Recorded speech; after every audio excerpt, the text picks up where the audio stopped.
তেল স্টকে আছে, ওই অযথা মানুষের নিয়ম আর কি। সরকারিভাবে প্রজ্ঞাপন হচ্ছে হুন্ডাতে 2 লিটার, প্রাইভেট কার হলো 10 লিটার করে। আমরা সেইভাবেই দিয়ে যাচ্ছি।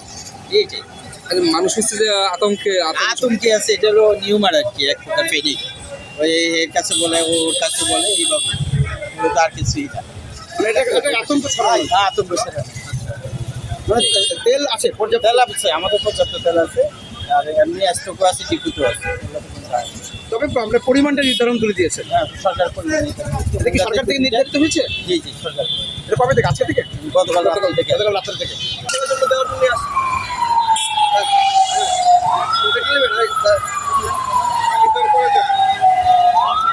ভাই নিয়মগুলো কি কি? এখানে সবাই লাইনে আসছে।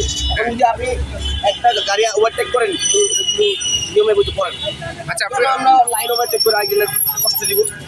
আচ্ছা, তা ইসে মানে বাইকে কত লিটার দিচ্ছেন? বাইকে 2 লিটার করে দিচ্ছি। 2 লিটার না? আর প্রাইভেট ব্যক্তিগত গাড়ি? প্রাইভেটে 10 লিটার করে, যেগুলো আপনার প্যারাডো প্রিমিও এক্সি, এগুলোতে প্যারাডোতে, তারপর হাইয়েস্ট এগুলোতে 20 লিটার থেকে 20 থেকে 25 লিটার। আচ্ছা, অনেক ভাই এই সিলিন্ডার করা হচ্ছে যে একবার নিয়ে গেলে কি আবার দ্বিতীয়বার না আসতে হয়। 72 ঘন্টা ময়েশ্চার লক সমৃদ্ধ লিলি বডি ওয়াশ, শিয়া বাটারের গুডনেস স্কিন রিপেয়ার করে রাখে সফট ও গ্লোয়িং। এই পরিস্থিতিতে আসলে বাইকের ফুয়েল যদি না থাকে আমরা তো বাইক বের করতে পারবো না। আর আপনার আমার ডেলি লাগে 1 লিটার তেল, এই ক্যান্টিনে একটু বড় নিয়ে যাইতে, আপনার এই তেল তো হবেই না। এটা যদি আমি অফিসের বাইরে চালাতে চাই আমার পারবো না, যদি তেল না পাই। সরকারের তো সেভাবে রিজার্ভ নাই। হ্যাঁ, সরকারের রিজার্ভ এখনো তো আসলে আমি মনে করি না, এটা ক্রাইসিস এখন শুরু হয়েছে, ক্রাইসিস দেরি আছে এখনো। কেন যে এই সময়ে এই ক্রাইসিসটা করলে আমি জানি না। আফটার 40 ডেজ এখনো কিছুই হয়নি, এখনো ক্রাইসিসের কোনো নমুনাই নাই, তারপরে এই অবস্থা। ক্রাইসিস বলে তো তেল পাওয়াই যাবে না। আমি শুনেছি অনেকে নাকি 2 বার করে নিচ্ছে, বাট এটা 2 বার নিয়ে লাভ থাকে। আমি মনে করি না, যেটা একবারই পাওয়া যাচ্ছে না 2 বার নেওয়া উচিত। আর সব পাম্পই তো রানিং না, দেখলাম আমি টিকাটনের বলে যেটি ছিল ওটা অফ করে রাখছি, তারপরে যে সাউদার্ন মহাকালী ওটা অফ করে রাখছি। ওই ব্যবহারে কেমন চলছে?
বাহাত্তর ঘন্টা ময়েশ্চার লক সমৃদ্ধ লিলি বডি ওয়াশ, শিয়া বাটারের গুডনেস স্কিন রিপেয়ার করে রাখে সফট ও গ্লোয়িং।